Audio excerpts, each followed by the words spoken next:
سلطان ایوبی نے کہا۔ انہوں نے حکم دیا، تمام مسجدوں کے اماموں کو رملہ کی شکست کے اصل اسباب بتانے کا انتظام کرو اور امام ساری قوم کو بتائیں۔ اگر کسی کو ذمہ داریاں اور الزامات عائد کرنے سے تسکین ہوتی ہے تو ساری ذمہ داری مجھ پر ڈالو۔ حضرت عیسیٰ علیہ السلام نے سولی پر جان دے کر قوم کے گناہوں کا کفارہ ادا کیا تھا۔ میں فلسطین کے میدان جنگ میں جان دے کر اپنی قوم کے ہر اس فرد کے گناہوں کا کفارہ ادا کر دوں گا جو تخت و تاج کے نشے میں میری فوج اور مقبوضہ فلسطین کے راستے میں حائل ہو رہا ہے، اور میرے خون کے قطروں سے آواز آئے گی کہ شکست کی ذمہ دار فوج نہیں تھی اور میرے کسی فوجی نے کوئی گناہ نہیں کیا تھا۔ حمص پرسکون قصبہ تھا۔ یہ حلب کے شمال میں آج کے شام اور لبنان کی سرحد کے قریب واقع تھا۔ پرسکون اس لیے تھا کہ ابھی جنگ کی لپیٹ میں نہیں آیا تھا۔ اس کے مضافات سے کبھی کبھی صلیبی فوج گزرا کرتی تھی۔ اس کے قریب سے ایک چھوٹا سا دریا گزرتا تھا، اس لیے حمص فوجوں کی عام گزرگاہ نہیں بن سکتا تھا۔ اس قصبے میں مسلمانوں کی آبادی اتنی زیادہ تھی کہ اسے مسلمانوں کی بستی کہا جاتا تھا۔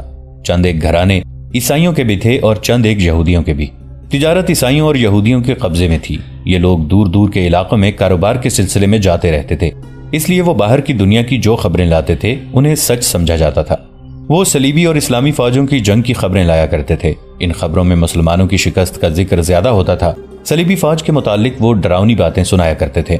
ان کا مقصد یہ ہوتا تھا کہ حمص کے مسلمانوں پر صلیبی فوج کی دہشت طاری رہے اور کم از کم اس بستی کا کوئی مسلمان اسلامی فوج میں نہ جائے۔ لیکن اس کا اثر الٹا ہو رہا تھا۔ مسلمانوں نے ڈرنے کی بجائے جنگی تیاریاں شروع کر دی تھیں۔ انہیں ان تیاریوں سے کوئی حکمن نہیں روک سکتا تھا۔ یہاں صلیبیوں کی حکمرانی نہیں تھی۔ حمص کے مسلمان گھوڑ سواری، نیزہ بازی، تیغ زنی اور تیر اندازی کی مشق کرتے رہتے تھے۔ یہ تربیت لڑکیوں کو بھی دی جاتی تھی۔ ان کا قائد بڑی مسجد کا خطیب تھا جس کا علم اور عمل جہاد پر مرکوز تھا۔ اس نے مسلمانوں کو بتا رکھا تھا کہ قبلہ اول کو آزاد کرانا ہے اور صلیبیوں کو عرب کی سرزمین سے بے دخل کرنا ہے۔ اور یہ جنگ کیوں لڑی جا رہی ہے؟ خطیب اپنے خطبوں میں اس سوال کا جواب ان الفاظ میں دہراتا رہتا تھا۔ صلیبی عرب پر قبضہ کر کے اپنی بادشاہی قائم کرنے کی کوشش میں ہیں اور ہم یہاں اللہ کی بادشاہی قائم کرنے کے لیے جان و مال کی قربانیاں دے رہے ہیں۔ انہوں نے عرب کو میدان جنگ صرف اس لیے بنایا ہے کہ خدائے ذوالجلال کا عظیم پیغام عرب کو عطا ہوا ہے، اور اس پیغام نے ہم عربوں پر یہ فرض عائد کر دیا ہے کہ ہم یہ پیغام جو ہمارے رسول اکرم صلی اللہ علیہ وآلہ وسلم کو غار حرا میں عطا ہوا تھا تمام تر بری نوع انسان تک پہنچائیں۔ طارق بن زیاد نے بحیرہ روم کے مصر والے ساحل پر کھڑے ہو کر خدائے عز و جل سے کہا تھا کہ اگر تیری ذات باری مجھے ہمت و استقلال عطا فرمائے تو میں تیرا نام سمندر پار لے جاؤں، اور اس کے سینے سے جذبہ ایمان کا شعلہ جو اٹھا تو اس نے گھوڑا سمندر میں ڈال دیا۔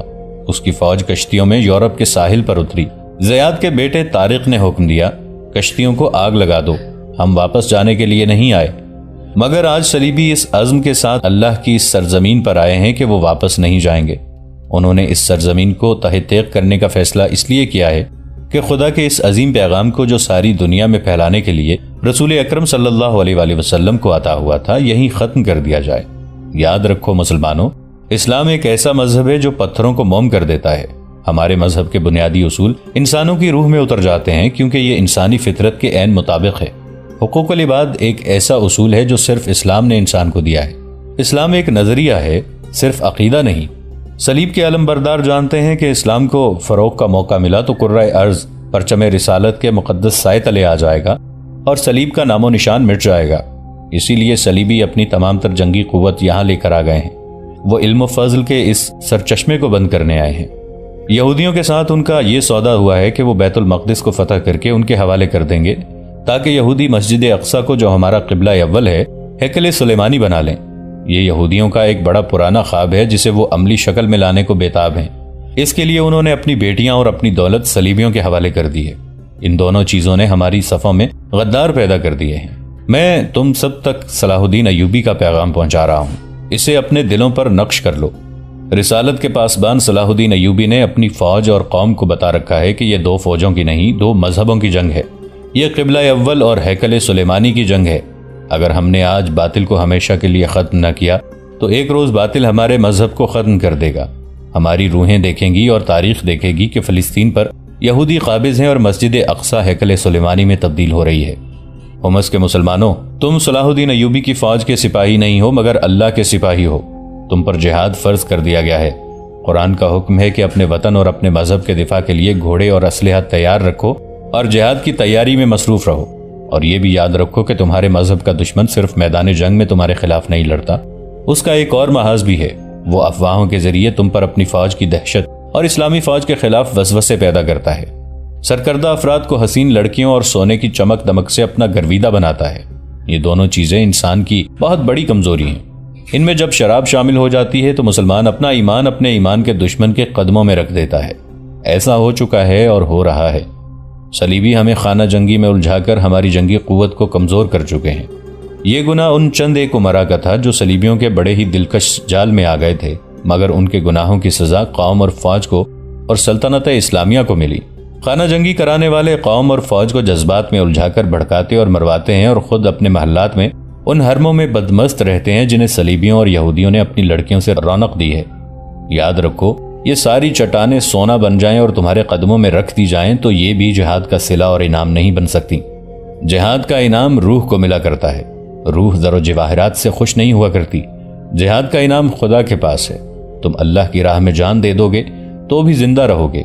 یہ جسم کی ہی لعنت ہے۔ جس نے جسمانی لذت کو شعار بنایا، اس نے اپنے بھائی کا گلا کاٹا اور مرتد کہلایا۔ قرآن تمہیں روحانی لذت سے سرشار کرتا ہے، اور اس طرح اس خطیب نے حمص کے مسلمانوں کو روحانی لذت سے سرشار کر رکھا تھا۔ جنگی تربیت اسی کی زیر نگرانی اور اسی کی ہدایات کے تحت ہوتی تھی۔ وہ خود تیغ اور خنجر زنی کا ماہر تھا۔ حمص میں اس تربیت سے رونق رہتی تھی۔ قصبے میں 3 مسجدیں تھیں جہاں جہاد کی باتیں ہوتی تھیں، مگر وہاں جو صلیبی اور یہودی رہتے تھے وہ مسلمانوں کے ہمدرد بن کر حوصلہ شکن خبریں سناتے رہتے تھے۔ مسلمان اپنے خطیب اور اماموں سے ان خبروں کے متعلق پوچھتے اور بے قرار ہوتے رہتے تھے۔ خطیب نے حمص کے ایک جوان سال آدمی تبریز کو اس مقصد کے لیے دمشق بھیج رکھا تھا کہ وہاں سے صحیح صورتحال معلوم کر کے آئے۔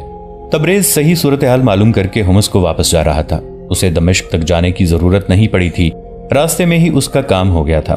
اس نے حماد سے بہت دور صلیبی فوج دیکھی تھی جو ایک جگہ پڑاؤ کیے ہوئی تھی۔ اس نے دور سے جھنڈوں سے پہچان لیا تھا کہ یہ صلیبی فوج ہے۔ پھر اسے 2 شتر سوار ملے تھے جو مسلمان تھے۔ انہوں نے بھی اسے بتایا کہ یہ صلیبیوں کی فوج ہے۔ انہوں نے یہ بھی بتا دیا تھا کہ یہ فوج مسلمانوں کے ہاتھوں بہت زیادہ نقصان اٹھا کر آئی ہے۔ تبریز نے انہیں بتایا کہ وہ حمص سے یہ معلوم کرنے آیا ہے کہ صلیبی فوج کہاں تک پہنچی ہے اور عرب کے کتنے علاقے فتح کر چکی ہے۔ وہ پہاڑیاں تمہیں نظر آ رہی ہیں، شتر سواروں نے اسے بتایا۔ یہی راستہ تمہیں ان پہاڑیوں کے اندر لے جائے گا۔ اپنی فوج وہیں ہے۔ دمشق بہت دور ہے، تم اپنی فوج کے کسی بھی آدمی سے پوچھ لینا، تمہیں سب کچھ معلوم ہو جائے گا۔ ہم اتنا ہی چاہتے ہیں کہ رملہ میں لڑائی ہوئی تھی جس میں مسلمان نقصان اٹھا کر ادھر ادھر ہو گئے تھے۔ پھر صلیبیوں سے حماد کے قلعے کے قریب لڑائی ہوئی تھی جس میں صلیبی نقصان اٹھا کر بھاگے۔ تم آگے چلے جاؤ لیکن کسی صلیبی سپاہی کے قریب نہ جانا۔ اسے جو ہی پتا چلا کہ تم مسلمان ہو وہ تمہیں قتل کر دے گا۔ سورج غروب ہونے کو تھا جب وہ حماد کی پہاڑیوں میں سے گزر رہا تھا۔ ایک فراخ وادی تھی، آگے سے چند ایک سوار آ رہے تھے۔ تبریز راستے سے ہٹا نہیں۔ ایک گھڑ سوار دوڑتا آیا اور اسے غصے سے کہا کہ وہ راستے سے دور ہٹ جائے، سالار اعلیٰ آ رہے ہیں۔ تبریز ذرا سا الگ ہٹ گیا۔ سوار اسے اور پرے ہٹا رہا تھا۔ سالار اعلیٰ اور اس کے ساتھ کے سوار تیزی سے آ رہے تھے۔ سالار اعلیٰ سلطان ایوبی کا بھائی العادل تھا۔ اس نے دیکھا کہ اس کا ایک محافظ ایک مسافر کے ساتھ بہت غصے سے بول رہا ہے اور مسافر شاید رستے سے ہٹ نہیں رہا۔ العادل قریب آ کر رک گیا، تبریز کو اپنے پاس بلایا اور پوچھا کہ وہ کون ہے اور محافظ کے ساتھ کیوں جھگڑ رہا ہے۔ تبریز نے جواب دیا کہ وہ حمص سے یہ معلوم کرنے آیا ہے کہ سلطان صلاح الدین ایوبی کی فوج کس حال میں ہے اور صلیبی فوج کو کتنی کچھ کامیابیاں حاصل ہوئی ہیں۔ اس نے یہ بھی بتایا کہ حمص کے مسلمان جنگی تیاریوں میں مصروف رہتے ہیں اور وہ سلطان ایوبی کی فوج کا انتظار کر رہے ہیں۔ ہماری بہنیں بھی جنگ کے لیے تیار ہیں اور ہمارے بچے اور بوڑھے بھی۔ علی بن سفیان کا نائب حسن بن عبداللہ جو انٹیلیجنس کا ذمہ دار تھا، العادل کے ساتھ تھا۔ وہ تبریز کو بڑی غور سے دیکھ رہا تھا۔ تبریز جاسوس ہو سکتا تھا۔ اس کی سادگی بتا رہی تھی کہ وہ جاسوس نہیں لیکن شک لازمی تھا۔ جاسوس ظاہری طور پر اس سے زیادہ گنوار اور سادہ لگتے ہیں۔ تمہارے خطیب کا کیا نام ہے؟ حسن بن عبداللہ نے اس سے پوچھا۔ تبریز نے نام بتایا۔ اس وقت کی جو غیر مطبوعہ تحریریں موجود ہیں ان میں یہ نام صاف نہیں، اس لیے اسے ہم خطیب کہیں گے۔ حسن بن عبداللہ نے العادل سے کہا کہ وہ اپنا آدمی ہے اور اس آدمی یعنی تبریز کی باتوں سے معلوم ہوتا ہے کہ وہ اپنا کام جانفشانی سے کر رہا ہے۔ تبریز کے خلاف جو شک پیدا ہو گیا تھا وہ رفع ہو گیا۔ العادل کے حکم کے مطابق اسے مہمان کی حیثیت سے خیمہ گاہ میں بھیج دیا گیا جہاں اس کی خاطر و مدارت کی گئی۔ رات حسن بن عبداللہ نے اسے اپنے خیمے میں بلایا اور خطیب کے نام یہ پیغام دیا: حالات دشوار ہیں لیکن اتنے بھی نہیں جتنے آپ کو وہاں صلیبی بتا رہے ہیں۔ لوگوں سے کہو کہ سچ اسے سمجھیں جو ان کی آنکھوں کے سامنے ہو اور جو انہیں مسجد میں بتایا جائے. ادھر ادھر کی باتوں اور خبروں کو سچ نہ سمجھیں. آپ لوگ بڑے خطرناک علاقے میں ہیں. اپنی بستی کے صلیبیوں اور یہودیوں پر نظر رکھیں اور یہ بھی خیال رکھیں کہ وہ آپ کی سرگرمیوں پر نظر نہ ڈال سکیں جنہیں آخر دم تک چھپائے رکھنا ہے. حسن بن عبداللہ نے تبریز کو ایسا پیغام دیا جو حمص کے مسلمانوں کے لیے حوصلہ افزا تھا، لیکن اسے یہ نہ بتایا گیا کہ وہ کون سی سرگرمیاں ہیں جنہیں آخر دم تک چھپائے رکھنا ہے. حقیقت یہ تھی کہ حمص کے مسلمانوں کو سلطان ایوبی کے حکم کے تحت جنگی تربیت دی جا رہی تھی. اس کا مقصد یہ تھا کہ جب کبھی ضرورت پڑے وہ صلیبی فوج پر عقب سے شبخون ماریں، ظاہری طور پر ان کے وفادار رہیں. اس مقصد کے لیے حمص میں 3-4 تجربہ کار چھاپہ مار بھیج دیے گئے تھے جو وہاں اپنے مطلب کی ٹریننگ دے رہے تھے. خطیب ان کا کمانڈر تھا. ان کے ساتھ ابھی باقاعدہ رابطہ نہیں رکھا گیا تھا کیونکہ ابھی ان لوگوں کی ضرورت نہیں تھی. دوسری صبح تبریز حمص کو روانہ ہو گیا. وہ زمانہ قافلوں کی صورت میں چلنے کا تھا. لوگ اکیلے اکیلے بھی سفر کرتے تھے. ایسے اکیلے مسافروں کو جہاں چند آدمی سفر میں نظر آتے تھے وہ ان سے جا ملتے اور اس طرح قافلے بنتے اور بڑے ہوتے جاتے تھے. تبریز آیا اکیلا تھا. واپس جا رہا تھا کہ اسے مختصر سا ایک قافلہ مل گیا جو حمص کی سمت جا رہا تھا. اس میں حمص کے یہودی تاجر بھی تھے. 2 عیسائی کنبے اونٹوں پر سوار تھے اور کچھ لوگ پیدل جا رہے تھے. تبریز اس قافلے میں شامل ہو گیا. قافلہ چلتا گیا. راستہ لمبا تھا. 2 راتیں قیام کرنا پڑا. تیسرا دن سفر کا آخری دن تھا. آدھی رات سے پہلے قافلے کو حمص پہنچ جانا تھا. آگے ایک دریا تھا جو بہت بڑا نہیں تھا. اس کی گہرائی زیادہ سے زیادہ کمر تک رہتی تھی. لوگ اس میں سے آسانی سے گزر جایا کرتے تھے. سفر کے آخری روز کا سورج سر پر آیا تو افق سے سیاہ گھٹا اٹھتی نظر آئی. قافلہ اور تیز چلنے لگا تاکہ بارش سے پہلے منزل تک پہنچ جائے یا چٹانی علاقے میں پہنچ کر چھپنے کی جگہ ڈھونڈ لی جائے اور اگر ممکن ہو تو طغیانی آنے سے پہلے ہی دریا پار کر لیا جائے. یہ ان لوگوں کی حماقت تھی. گھٹا کی رفتار قافلے کی نسبت زیادہ تھی اور گھٹا جانے کہاں سے برستی آ رہی تھی. وہ تمام علاقہ چٹانی اور پہاڑی تھا. قافلہ دریا کے قریب پہنچا تو گھٹا دنیا کو تاریک کر چکی تھی اور میںہ ایسا موسلا دھار برسنے لگا تھا کہ آنکھیں کھول کر چلنا ممکن نہ رہا. ایک بوڑھے عیسائی نے کہا کہ دریا چڑھ رہا ہے، ابھی گزر سکتے ہیں، فوراً پار ہو جاؤ. اس بوڑھے کے ساتھ والے اونٹ پر ایک جوان اور خوبصورت عیسائی لڑکی سوار تھی. قافلہ دریا کے کنارے پہنچ چکا تھا. اس کا پانی مٹیالہ ہو گیا تھا اور اس کی روانی میں طغیانی والا جوش پیدا ہو گیا تھا. گہرائی میں کوئی اضافہ معلوم نہیں ہوتا تھا. بارش بہت تیز تھی. گھٹا نے گہری شام کا منظر بنا رکھا تھا. سورج غروب ہونے کو ہی تھا. ایک آدمی نے گھوڑا دریا میں ڈال دیا. چند قدم آگے جا کر اس نے چلا کر کہا، آ جاؤ، پیدل چلنے والے بھی آ جاؤ، پانی گہرا نہیں ہے. یہ کسی نے بھی نہ دیکھا کہ شدید اور خطرناک طغیانی کا ریلا آ رہا ہے. اوپر کی طرف بہت میںہ برسا تھا اور وہ پہاڑی علاقہ تھا جس کی طغیانی بہت ہی تیز ہوا کرتی ہے. اونٹ اور گھوڑے شاید اس خطرے کو محسوس کر رہے تھے. یہی جانور بڑے اطمینان اور آرام سے دریا میں سے گزر جایا کرتے تھے، مگر بارش میں وہ دریا میں بدک رہے تھے. حالانکہ پانی گہرا نہیں تھا. اچانک دریا بپھر گیا. اونچی اونچی لہریں کسی کو سنبھلنے کا موقع دیے بغیر آ گئیں. دریا کے کنارے ڈوب گئے. پانی گہرا ہو گیا. پیدل چلنے والے ڈوبنے لگے تو وہ تیرنے لگے. اونٹوں نے واویلا بپا کر دیا. قافلہ دریا میں بکھر گیا. دوسرا کنارہ دور تو نہیں تھا لیکن طغیانی جو بڑھتی جا رہی تھی آگے جانے ہی نہیں دے رہی تھی. پھر قافلے والوں کو ایک دوسرے کا ہوش نہ رہا. عیسائی لڑکی کی چیخ سنائی دی. تبریز کہیں قریب تھا. اس نے چیخ سن لی اور یہ بھی دیکھ لیا کہ وہ اونٹ جس پر عیسائی لڑکی سوار تھی طغیانی کا مقابلہ نہ کر سکا اور اس کے پاؤں کھڑ گئے. طغیانی نے اسے گرا دیا. اس کی پیٹھ پر بیٹھی لڑکی دریا میں جا پڑی. طغیانی کا یہ عالم تھا کہ کبھی لہریں اوپر کو اٹھتیں اور گرتی تھیں اور کبھی کبھار بھنور بن جاتی تھیں. شور اتنا زیادہ تھا کہ کسی کو کسی کی آواز نہیں سنائی دیتی تھی. اگر تبریز قریب نہ ہوتا تو لڑکی کی چیخ کوئی بھی نہ سن سکتا. وہ گھوڑے پر سوار تھا اور گھوڑا سیدھا تو نہیں جا رہا تھا لیکن طغیانی کا مقابلہ کر رہا تھا. تبریز نے لڑکی کو پانی میں گرتے دیکھا تو اس نے گھوڑے کو دریا کے رخ پر ڈال دیا لیکن گھوڑا اتنی تیزی سے تیر نہیں سکتا تھا. تبریز گھوڑے سے کود گیا اور بہت تیزی سے تیرتا لڑکی کے پیچھے گیا. ایک لہر نے لڑکی کو اوپر اٹھایا تو تبریز نے دیکھ لیا. طغیانی کا زور بھی تھا اور تبریز کے جوان بازوں کی قوت بھی تھی کہ اس نے تھوڑی ہی دور لڑکی کو جا پکڑا. وہ ابھی ڈوبی نہیں تھی لیکن وہ تیر بھی نہیں رہی تھی. تبریز کے لیے اسے سنبھالنا بہت مشکل ہو گیا. اسی کوشش میں پانی انہیں بہت آگے لے گیا. تبریز نے اسے اپنے اوپر ڈالا اور کنارے کی طرف تیرنے لگا. لڑکی دوبارہ اس کی پیٹھ سے لڑک گئی. وہ ہوش میں نہیں تھی. اگر تبریز کے جسم میں طاقت اور دل میں بے خوفی نہ ہوتی تو وہ لڑکی کو چھوڑ کر اپنی جان بچانے کی فکر کرتا. طغیانی کا زور اور اس کا شور حوصلے پست کر رہا تھا. جس جگہ سے قافلہ دریا میں اترا تھا وہاں سے کم و بیش 2 میل دور تبریز لڑکی کو سنبھالے کنارے سے جا لگا۔ وہاں چٹانیں تھیں، بارش ابھی تھمی نہیں تھی۔ تبریز نے لڑکی کو ایک چپٹی چٹان پر لٹایا۔ وہ زندہ تھی لیکن ہوش میں نہیں تھی۔ اسے معلوم نہیں تھا کہ بے ہوش کو کس طرح ہوش میں لایا جاتا ہے۔ وہ لڑکی کو دیکھتا رہا۔ لڑکی بے ہوشی میں از خود ہی پیٹ کے بل ہو گئی۔ پیٹ پر زور پڑا تو منہ سے دریا کا پانی نکلنے لگا۔ تبریز نے اس کی کمر پر ہاتھ رکھ کر دبایا تو بہت سا پانی منہ کے راستے باہر نکل آیا۔ اس نے اور زور سے دبایا، پہلوؤں سے بھی پیٹ کو دبایا۔ اس سے لڑکی کا پیٹ پانی سے خالی ہو گیا۔ گھٹا پھٹنے لگی۔ بارش کا زور کم ہو گیا اور کچھ روشنی بھی ہو گئی۔ تبریز نے لڑکی کو سیدھا کیا۔ لڑکی نے ذرا سی آنکھ کھولی اور بند کر لی۔ تبریز کا جسم شل ہو چکا تھا۔ اس نے اپنا گھوڑا دریا میں چھوڑ دیا تھا۔ وہ دریا سے نکل گیا ہوگا۔ تبریز کو معلوم نہیں تھا کہ گھوڑے کا انجام کیا ہوا۔ تبریز کی تھکن کم ہو گئی تھی۔ سورج غروب ہونے کو تھا۔ اسے خیال آیا کہ رات آ رہی ہے اور پناہ ڈھونڈنا ضروری ہے۔ اسے امید تھی کہ یہ چٹانی علاقہ ہے، اس میں کہیں نہ کہیں غار وغیرہ مل جائے گی۔ لمبی مسافت کے مسافر مٹی کے ٹیلوں اور ریتلی چٹانوں میں غاریں بنائے رکھتے تھے جو دوسرے مسافروں کے بھی کام آ جاتی تھی۔ اس نے لڑکی کو پیٹھ پر ڈالا اور 2 چٹانوں کے درمیان چل پڑا۔ پناہ ملنے کا اسے یقین نہیں تھا، امید تھی۔ وہ دل میں خدا سے مدد مانگتا چلا جا رہا تھا۔